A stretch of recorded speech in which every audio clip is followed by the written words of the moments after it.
Thank you.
സ്വതന്ത്രമായി സ്തുതിക്കുക. ശബ്ദം ഉയരട്ടെ. ആദരം തുറന്ന് എല്ലാവരും ആദരം തുറന്ന്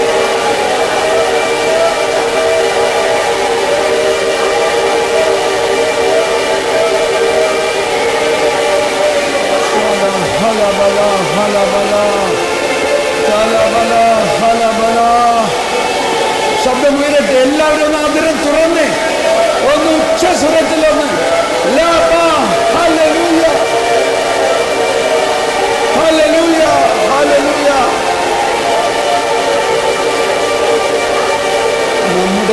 നമ്മുടെ കൂടെ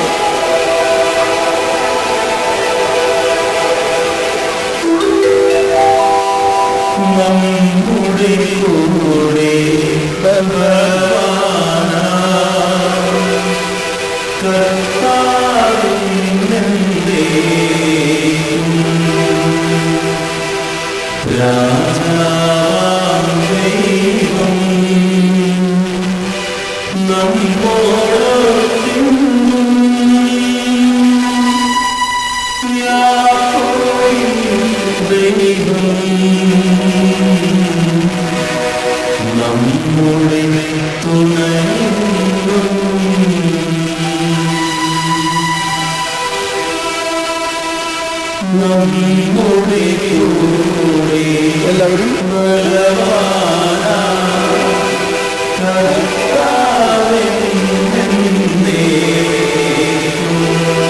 ബോധ്യത്തോടെ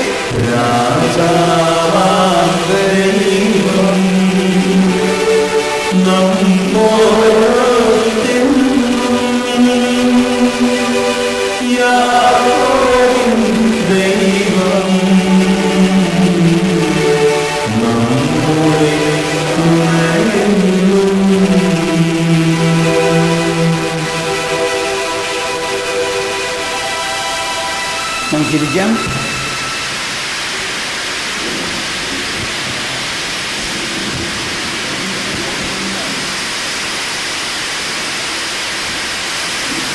നമ്മുടെ കൂടെ ആരുണ്ടെന്നാണ് പറയുന്നപ്പോൾ നമ്മുടെ കൂടെ ആരുണ്ട്? നമ്മുടെ കൂടെ ദൈവം, രാജാവായ ദൈവം നമ്മുടെ കൂടെ. എന്നവരും വേണ്ടി പാടിയേ. നമ്മുടെ ദൈവം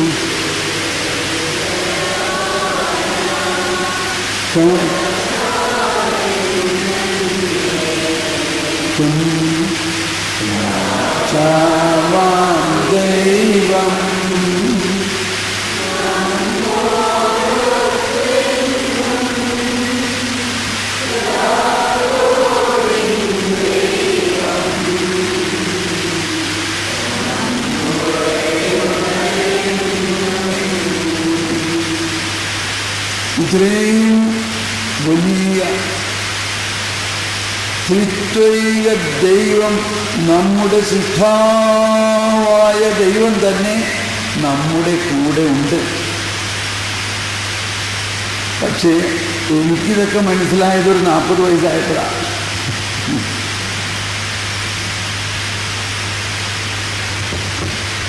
അതാണ് നമ്മളുടെ എന്തോ ഒരു കുറവ്.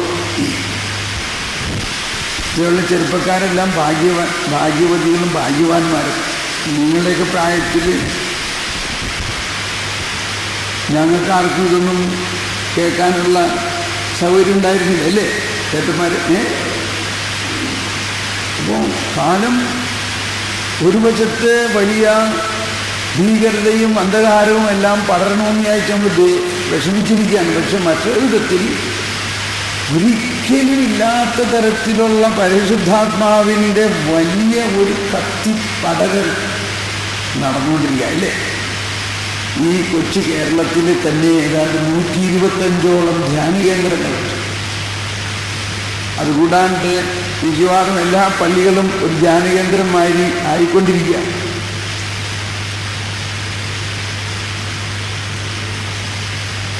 നമ്മുടെ ജീവിതത്തിലെ ദൈവം നൽകിയിട്ടുള്ള ഏറ്റവും വലിയ ദാനമാണ് എന്താണ് നമുക്ക് നൽകിയിട്ടുള്ള ഏറ്റവും വലിയ ദാനം? ആരെങ്കിലും ഒന്ന് പറഞ്ഞേ, എന്താണ്? പരിശുദ്ധാത്മാവ്, പിന്നെ ഏതെങ്കിലും ഉത്തരവുണ്ടോ? പരിശുദ്ധ കുർബാന, പിന്നെ ഏതെങ്കിലും ഉത്തരവുണ്ടോ? ദൈവസ്നേഹം, പിന്നെയോ? ഇതെല്ലാം നല്ല ഉത്തരം തന്നെയാണ്. പക്ഷേ എനിക്ക് തോന്നിയൊരു ഉത്തരം ദൈവത്തെ തന്നെ. ആരെ തന്നെ? ദൈവത്തെ തന്നെ. ത്രിത്വയിലെ ദൈവം തന്നെ തന്നെ തന്നെ നമുക്ക് നൽകിയിരിക്കുകയാണ്. പക്ഷേ ഈ വലിയ രഹസ്യം നമ്മൾക്ക് പെട്ടെന്ന് മനസ്സിലാവില്ല. അത് പെട്ടെന്ന് മനസ്സിലാവരുത് എന്നുദ്ദേശിച്ച് തന്നെയാണ് കർത്താവ് ഇരിക്കണേ. അതുകൊണ്ടാണ് പറഞ്ഞത് അന്വേഷിക്കുക.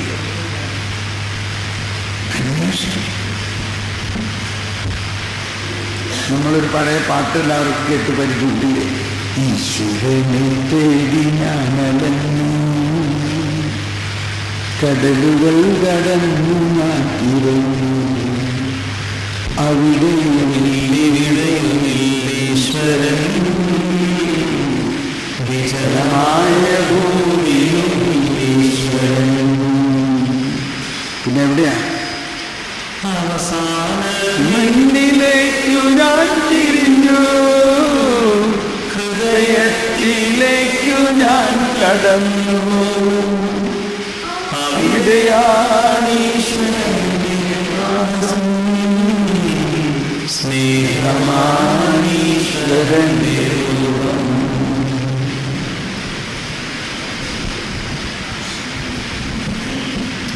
അപ്പോൾ അടിസ്ഥാനപരമായിട്ട് നമ്മൾക്ക് ഉണ്ടാകേണ്ട ഒരു വെളിവെന്ന് ഞാൻ പല പ്രാവശ്യം പറയും. നമ്മൾ ആ വാക്ക് വളരെ നല്ല അർത്ഥത്തിലാണ് പറയേണ്ടത്. വെളിവ്, അതായത് നമ്മുടെ ഉള്ളിൽ നിന്നുണ്ടാകേണ്ട ഒരു പ്രകാശനം. അത്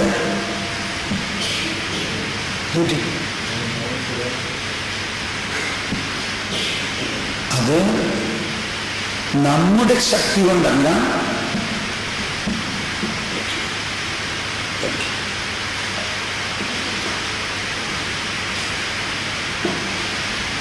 ദൈവത്തിൻ്റെ വെളിപ്പെടുത്തലിൻ്റെ ആത്മാവിലൂടെ. ദൈവം നമുക്ക് പരിശുദ്ധാത്മാവിനെ നൽകിയിരിക്കുന്നത് പ്രഥമമായിട്ട് ക്രിസ്തീയ ജീവിതത്തെ പരിപാലിക്കുന്നതിനും നയിക്കുന്നതിനുമാണെന്ന് പറഞ്ഞത്. ക്രിസ്തീയ ജീവിതം എന്ന് പറയുന്നത് പരിശുദ്ധാത്മാവിലുള്ള ജീവിതമാണ് എന്ന് പറഞ്ഞ്, പരിശുദ്ധാത്മാവിലുള്ള ജീവിതമാണ്. ഇത് കരിസ്മാറ്റിക്കുകാർക്കോ അല്ലെങ്കിൽ പ്രത്യേകം ചില വിശുദ്ധന്മാർക്കോ ഒന്നുമല്ല.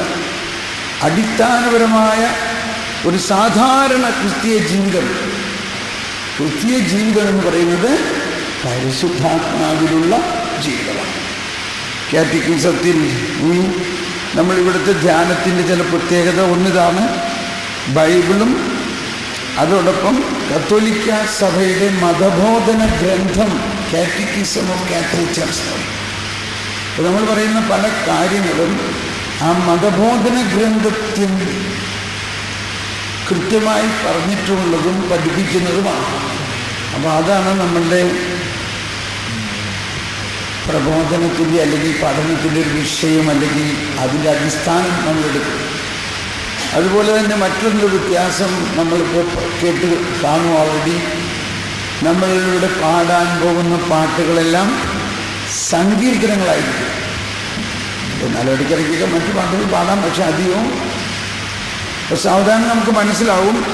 ഈ സങ്കീർത്തനങ്ങളിൽ മുഴുവൻ പരിശുദ്ധാത്മാവും യേശുവും നിറഞ്ഞു നിൽക്കുന്നതായിട്ടും ഈശോയുടെ ജീവിതം തന്നെയാണ് സങ്കീർത്തനങ്ങളിലുള്ളതെന്നും ഈശോ തന്നെ എന്നും പാടിയിരുന്നതാണ് ഈ സങ്കീർത്തനങ്ങളെന്നും നമുക്ക് മനസ്സിലാവും. ഈശോ പാടുമ്പോഴെല്ലാം എന്തായിരുന്നിരിക്കാം ഈശോയുടെ മനോവികാരം. ഉദാഹരണത്തിന് ഈശോ പാടുകയാണ്, അവരെൻ്റെ കൈകാലുകൾ കുത്തിത്തുളയ്ക്കും, സങ്കീർത്തനം 22. ഇത് പാടുമ്പോൾ ഈശോ എന്തായിരിക്കും ചിന്തിക്കുക? മനസ്സിലാവുന്നുണ്ടോ? നമ്മൾക്ക് പാടാം, പക്ഷെ ഈശോ പാടുമ്പോൾ ഇത് ആ ഈശോയുടെ കൈകാലുകൾ കുത്തിത്തുളയ്ക്കും എന്നുള്ള കാര്യം ഈശോ ജനിക്കുന്നതിന് 1000-ലധികം വർഷം മുമ്പ് സങ്കീർത്തനങ്ങളിലൂടെ എഴുതപ്പെട്ടിരിക്കുന്നത് പൂർത്തിയാകണം. അത് പൂർത്തിയാകുന്നതിലേക്കാണ് ഈശോ ഓരോ ദിവസവും ഇസ്രായേൽ ജനം മുഴുവനും ഇത് പാടിക്കൊണ്ടിരിക്കുകയും, എന്നാൽ അതിനേക്കാൾ കൂടുതൽ ഈശോ തന്നെ പാടുമ്പോൾ അതൊന്ന് വേഗം പൂർത്തിയാകണേ. അപ്പോൾ സങ്കീർത്തനങ്ങൾ ഈശോയുടെ ജീവിതം തന്നെയാണ്. വരാനിരിക്കുന്ന ദൈവരാജ്യത്തെക്കുറിച്ചാണ്. ഇന്ന് ജീവിക്കുന്ന നമ്മളിലുണ്ടാകാൻ പോകുന്ന കൃപാവരത്തിൻ്റെ പ്രവർത്തനങ്ങളെക്കുറിച്ചെല്ലാമാണ് സങ്കീർത്തനങ്ങൾ. അത് ഓരോ സങ്കീർത്തനവും എടുക്കുമ്പോൾ ഞാൻ അതിൻ്റെ ഒരു ചെറിയ വിവരണം തന്നിട്ട് പാടുമ്പോഴാണ് മനസ്സിലാവുന്നത്, ദൈവമേ ഇത്രയും വലിയ വിധി, ഇത്രയും വലിയ ദൈവത്തിൻ്റെ ജ്ഞാനത്തിൻ്റെ വിധി നമ്മളുടെ ഈ ബൈബിളിലുണ്ടല്ലോ, നമ്മളിതെല്ലാം പാടുന്നുണ്ടല്ലോ. കഴിഞ്ഞ ആഴ്ചമാർക്കൊക്കെ കാനോൻ നമസ്കാരം എന്ന് പറയും. കാനോൻ നമസ്കാരം എന്ന് പറഞ്ഞാൽ, കാനോൻ എന്ന് പറഞ്ഞാൽ നിയമപരമായിട്ട് അത് പ്രാർത്ഥിക്കണം. അത് പ്രാർത്ഥിക്കുന്നില്ലെങ്കിൽ അത് പാപമാണ്. കുമ്പസാരിക്കുകയും പശ്ചാത്തലിക്കുകയും ചെയ്യുന്നത് പാപം. അതുപോലെ നമുക്കൊക്കെ കാനോൻ ഉള്ളതാണ്, പക്ഷെ നമ്മളിപ്പോൾ പാലിച്ചില്ലെങ്കിൽ ആരോടും പറയാൻ പറ്റില്ല. അവർ മണിയൊട്ടിക്കും ക്ലീനിങ് പ്രാർത്ഥിക്കാൻ വന്നോളണം, പിന്നെ എന്ത് പ്രാർത്ഥിച്ചോളണം. ആ ഓരോ ദിവസത്തിനും ഇങ്ങനെ സങ്കീർത്തനങ്ങളുണ്ട്. അങ്ങനെ അവരുടെ ജീവിതത്തിൻ്റെ താളം സങ്കീർത്തനങ്ങളാണ്. ഇതവരുടെ എന്നല്ല, നമ്മളെല്ലാവരുടെയും ജീവിതത്തിൻ്റെ താളം. ഇസ്രായേലിൻ്റെ താളമായിരുന്നു. എന്ത് ചെയ്യുമ്പോഴും അവർ സങ്കീർത്തനങ്ങൾ പാടി. എന്നാൽ ഇന്ന് അതിനേക്കാൾ ബോധ്യമായിട്ട് അതെല്ലാം നമ്മളിൽ പൂർണ്ണമാക്കപ്പെട്ടിരിക്കുന്നു എന്നുള്ള ബോധ്യത്തിൽ നമ്മൾ പാടണം.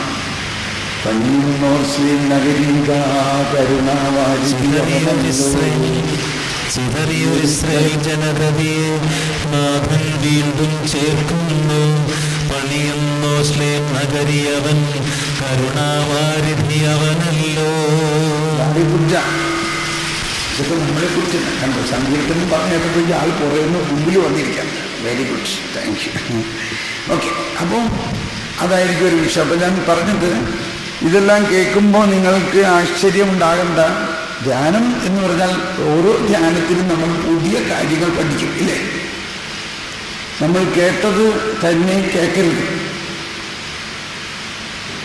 പക്ഷെ നമ്മൾ ഇങ്ങനെ ചിന്തിക്കുന്നു, ഇതെന്താ ഇങ്ങനെയല്ലല്ലോ സാധാരണ ധ്യാനിപ്പിക്കണേനൊരു സബ്ജക്റ്റ് വേണ്ടേ? ഇന്ന് ടോക്ക് അതിൻ്റെ സബ്ജക്റ്റ് ഇന്നത് പാപം, പശ്ചാത്താപം, സ്നേഹം, ദൈവരക്ഷാത്വം. ഇവിടെ ഇങ്ങനെ ഒരു സബ്ജക്റ്റ് ഇല്ല. ഈ 5 ദിവസം മുഴുവനും ഇങ്ങനെ ഒരു തുടർക്കഥയായിട്ട് പരിശുദ്ധാത്മാവ് ഇങ്ങനെ എന്നോട് പറയണു, ഞാനത് നിങ്ങൾക്ക് തരണു. നിങ്ങളുടെ ഹൃദയത്തിലിരിക്കുന്ന പരിശുദ്ധാത്മാവ് വീണ്ടും എന്നോട് പറയണു, അത് ഇങ്ങനെ പറയണം. ഇപ്പം അടുത്ത നിമിഷം എന്താ പറയാൻ പോകുന്നത് എനിക്കറിയില്ല. എൻ്റെ കയ്യിൽ ഒരു നോട്ടീസോ ഒരു നോട്ടോ ഒരു കുറിപ്പോ ഈ ധ്യാനത്തിൽ എങ്ങനെ ധ്യാനിപ്പിക്കണം, എന്ത് പറയണം എന്നുള്ളൊരു കുറിപ്പ് എൻ്റെ കയ്യിലില്ല. പക്ഷേ പരിശുദ്ധാത്മാവിനെല്ലാം അറിയാം.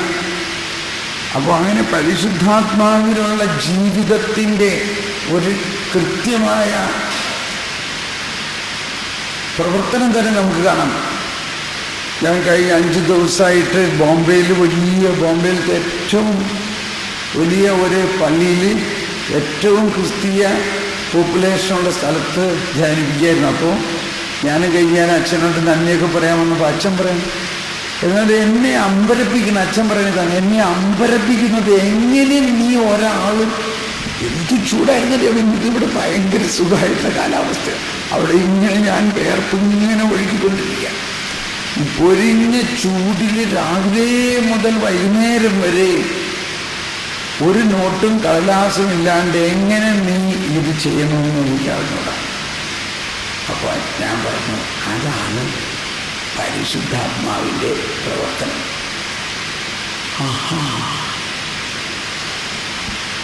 മനസ്സിലാണല്ലോ. അപ്പോൾ നമ്മളെല്ലാവർക്കും ഇത് ഇത്തരത്തിൽ പരിശുദ്ധാത്മാവിൻ്റെ പ്രവർത്തനത്തിൻ്റെ നിറവുള്ളവരാണ് എന്നതാണ് ഞാൻ നിങ്ങളെ പഠിപ്പിക്കാൻ പോകുന്നത്.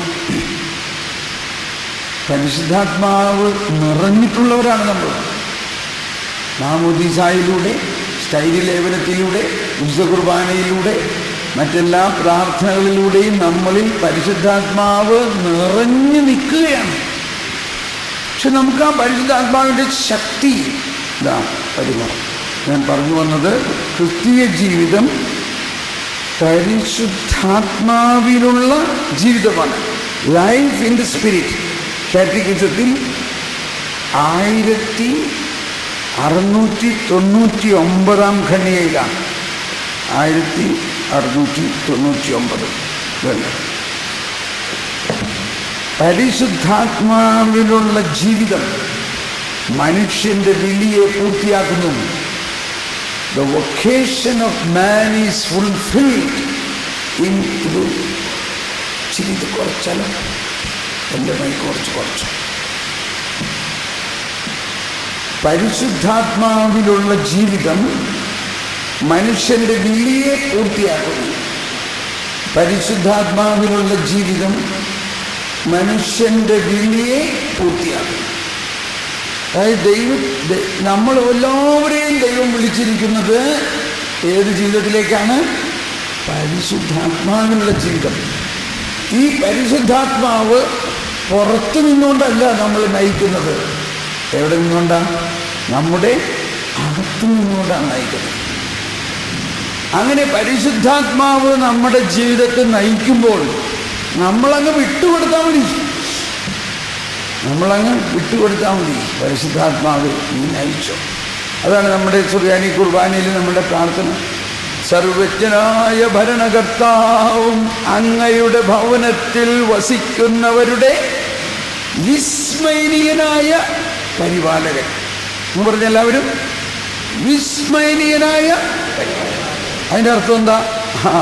പരിശുദ്ധാത്മാവ് നമ്മളെ പരിപാലിക്കുന്നത് നമ്മുടെ ബുദ്ധിക്ക് അപ്രാപ്യമാണ്, നമ്മുടെ ബുദ്ധിക്ക് അതീതമായ രീതിയിലാണ്.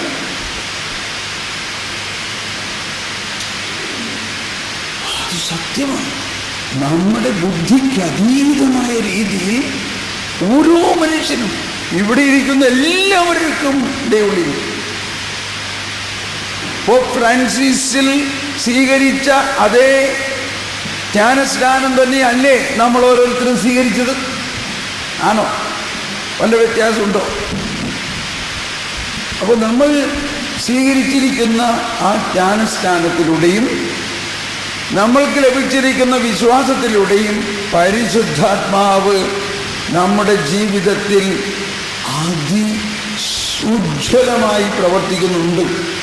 പക്ഷെ നമ്മൾ സഹകരിച്ച് പരിശുദ്ധാത്മാവ് നൽകുന്ന ജ്ഞാനം, സർവജ്ഞനായ ഭരണകർത്താവും എന്ന് പറഞ്ഞെല്ലാവരും, സർവജ്ഞനായ ഭരണകർത്താവും അങ്ങയുടെ ഭവനത്തിൽ വസിക്കുന്നവരുടെ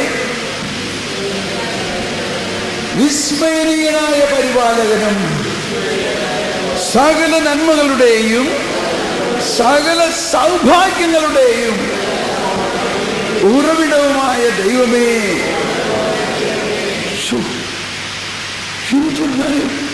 എനിക്ക് ഒരുപാട് ചിന്തിക്കാറുണ്ട്. ദൈവമേ, നമ്മൾ എന്തോരം പ്രാർത്ഥിച്ചേക്കുന്നതാണ് ഈ പ്രാർത്ഥന. പക്ഷെ ഇതുപോലെ അതിൻ്റെ അർത്ഥമൊന്ന് ഗ്രഹിച്ചിട്ടുണ്ടോ? വിസ്മയനീയത, സകല സൗഭാഗ്യങ്ങളും.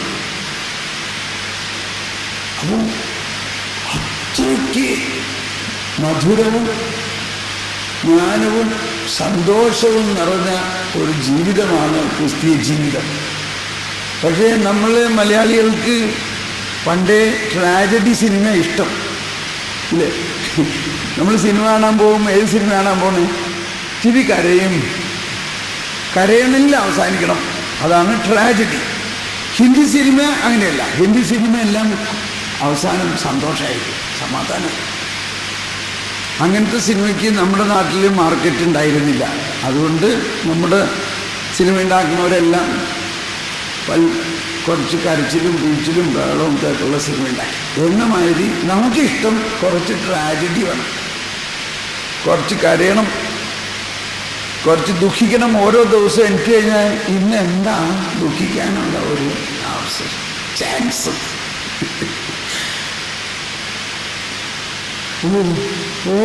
ഞാൻ അവർക്ക് വേണ്ടി എന്തെല്ലാം ചെയ്തിട്ടും ഇങ്ങനെ കണ്ണിച്ചോരില്ലാതെ എന്നോട് പെരുമാറിയല്ലോ. ഇവർക്കൊക്കെ എന്തിനാ ഞാൻ എന്തെങ്കിലും വിഷമിക്കാൻ ഒരു ചാൻസ് ഇങ്ങനെ അന്വേഷിച്ചാണ് കാണുമ്പോൾ. There are no grumpy face in Christian life എന്ന് പറഞ്ഞൊരു പാട്ടുണ്ട്. ക്രിസ്തീയ ജീവിതത്തിൽ ഒരു ഗ്രംപി ഫേസ് ഇല്ല. ഇന്നലെ അവരവിടെ പാടുന്നത് കേട്ടതാണ്. അതായത് നമ്മളെപ്പോഴും പൗലോസിലെ പറയുന്നത് റിജോയ്സ്, നിങ്ങൾ സന്തോഷിക്കുമെന്നാണ് പറയണത്. നിങ്ങൾ സന്തോഷിക്കുവേ. സന്തോഷം ഉണ്ടായാലൊക്കെ സന്തോഷിക്കുക, പക്ഷേ എല്ലാ അവസ്ഥയിലും സന്തോഷിക്കാൻ. കുരിശ് ചുമക്കുമ്പോഴും സന്തോഷിക്കുക. ദൈവം അറിയാതെ, പരിശുദ്ധാത്മാവ് അറിയാതെ നമ്മുടെ ജീവിതത്തിൽ ഒന്നും സംഭവിക്കുന്നില്ല. നമ്മുടെ ജീവിതത്തിൽ ദൈവം അറിയാതെ വല്ലതും സംഭവിക്കുമോ? ഈ ആദവും ഹവ്വയും പാപം ചെയ്തതാണല്ലോ ഈ പ്രശ്നത്തിനൊക്കെ കാരണം. അപ്പൊ നമ്മുടെ കുറ്റമാണോ? നമ്മൾ എന്തുകൊണ്ടാണ് പാപം ചെയ്തത്? എന്തുകൊണ്ടാണ് നമ്മളൊക്കെ പാപം ചെയ്യണേ? ആദവും ഹവ്വയും പാപം ചെയ്തുകൊണ്ട്.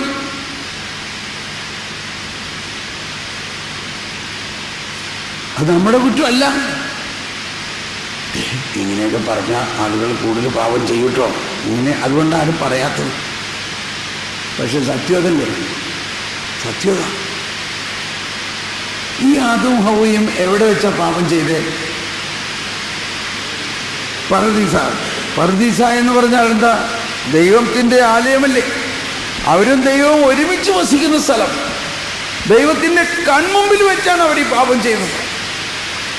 അപ്പോൾ ആ ദൈവം നോക്കി നിൽക്കായിരുന്നില്ലേ ഇവർ പാപം ചെയ്യുമ്പോൾ? ആയിരുന്നോ ഇല്ലയോ? അപ്പൊ ആ ദൈവത്തിന് ഇവരുടെ കോളർ പിടിച്ചൊക്കെ വലിക്കായിരുന്നില്ല. നീ ചെയ്യില്ലടാ, നിന്നോട് പറഞ്ഞിട്ടുള്ളതല്ലേ, ചെയ്യില്ല, മാറി ഇങ്ങനെ മാറി പറയാൻ ചെന്തിയെ.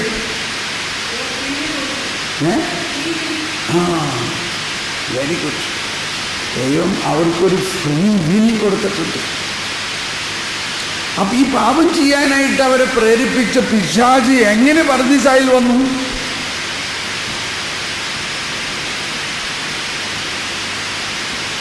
എങ്ങനെ കയറി? പിശാച് നരകത്തിലല്ല കൊണ്ടുപോയിട്ടല്ലല്ലോ പാപം ചെയ്യിപ്പിച്ചത്. പിശാചാണ് അവരെ പാപം ചെയ്യാൻ പ്രേരിപ്പിച്ചത്. അതെവിടെ വെച്ച്? സ്വർഗത്തിൽ വെച്ച്, അതാ പറുദീസയിൽ വെച്ച്. പറുദീസായിൽ അവരെങ്ങനെ കയറി? അവർക്ക് ആരനുവാദം കൊടുത്തു?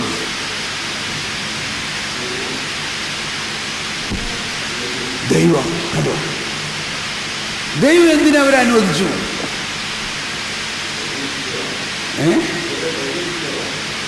പരീക്ഷിച്ചതാണ്. അപ്പൊ ഇങ്ങനെയുള്ള പല ഉത്തരങ്ങൾക്കും ചോദ്യങ്ങൾക്കും നമ്മൾക്ക് ഉത്തരം കിട്ടും.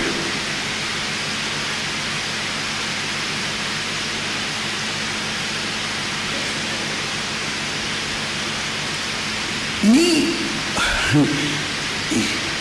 കുറച്ച് ദിവസം മുമ്പ് എന്നോട് ഇങ്ങനെ ഈശോ പറയാം, ഉൽപ്പത്തി പുസ്തകത്തിലെ കാര്യങ്ങൾ മനസ്സിലാകുന്നത് ഉത്ഥാനത്തിന് ശേഷം ഞാൻ അവരുടെ മനസ്സ് തുറന്നപ്പോഴാണ് അവർക്ക് മനസ്സിലാകാൻ തുടങ്ങുള്ളൂ. ഇപ്പം ഈ ഇടയ്ക്കൊക്കെയുള്ള സുവിശേഷ ഭാഗങ്ങളിൽ വായിച്ചില്ലേ, വിശുദ്ധ ലിഖിതങ്ങൾ ഗ്രഹിക്കാൻ തക്ക വിധം അവരുടെ മനസ്സ് തുറന്നു. എപ്പോഴാണത്? ഉത്ഥാനം കഴിഞ്ഞതിന് ശേഷം. അപ്പൊ ഉത്ഥിതനായ യേശുവിൻ്റെ ഉത്ഥാനത്തിന് ശേഷം നിങ്ങൾ പരിശുദ്ധാത്മാവിനെ സ്വീകരിക്കുകയും ആ പരിശുദ്ധാത്മാവാണ് ഉൽപ്പത്തി മുതലുള്ള തിരുവചനങ്ങൾ മനസ്സിലാക്കാൻ മനസ്സ് തുറന്നത്. വെറുതെയല്ല നിക്കോദേമോസ് മുതലുള്ള വലിയ വേദപണ്ഡിതന്മാർക്ക് ഈശോ പറഞ്ഞ കാര്യങ്ങൾ മനസ്സിലാകാഞ്ഞത്. ഫരിസേയരും നിയമജ്ഞരും നിയമത്തിൻ്റെ വലിയ പണ്ഡിതന്മാർക്കും ഇത് വെളിപ്പെടുത്തപ്പെട്ടിരുന്നില്ല. എന്നാൽ ഈ കാലഘട്ടത്തിൽ പരിശുദ്ധാത്മാവ് നിറഞ്ഞ നമുക്ക് ഇതെല്ലാം വെളിപ്പെടുത്തി തരുന്നു. അതുകൊണ്ട് നമ്മൾ ഈ ദിവസങ്ങൾ മുഴുവനും വെളിവിന് വേണ്ടി, ജ്ഞാനത്തിന് വേണ്ടി പ്രാർത്ഥിക്കണം. വെളിവു നിറഞ്ഞോരീശോ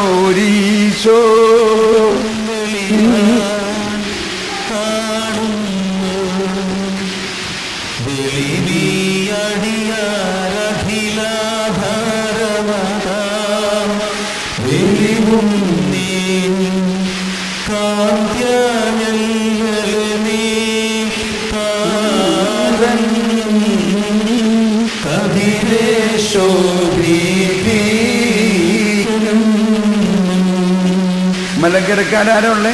കൈകുട്ടിയെ മലങ്കര. Very good. നിങ്ങളൊന്ന് പാടിയ ഉച്ചത്തിൽ അവര് വരച്ചു. ഇപ്പോൾ മഴയായതുകൊണ്ട് കേൾക്കാൻ പറ്റണം.